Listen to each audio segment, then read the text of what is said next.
In this video, we'll demonstrate how to configure the hotspot on your iPhone as part of a process to restore internet connectivity to an ENS digital sign.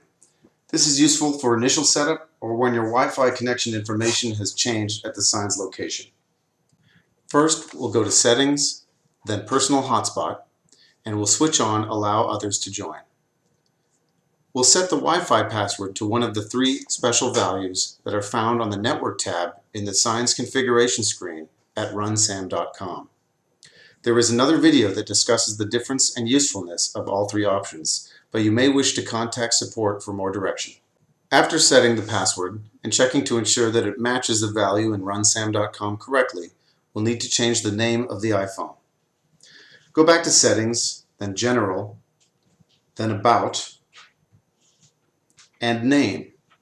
Here, we'll change the value to one of three. It will be either all uppercase ENS, all uppercase ENS2, or all uppercase ENS3, depending on the password you've chosen to use or that you've been directed to choose by support. Back in the hotspot setup, we can now see that the connection instructions have been updated with the values we've set. If the hotspot has been configured correctly, any sign that is powered up but currently offline should connect. Monitor your phone on the hotspot screen.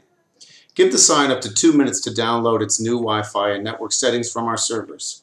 You can verify that this has occurred in the Events tab for the sign at runsam.com. Once 2 minutes has elapsed, or you've verified in the events that the settings have been downloaded, you can either proceed to the next device or switch off your hotspot and return the password and iPhone name to the previous values. Thanks for watching.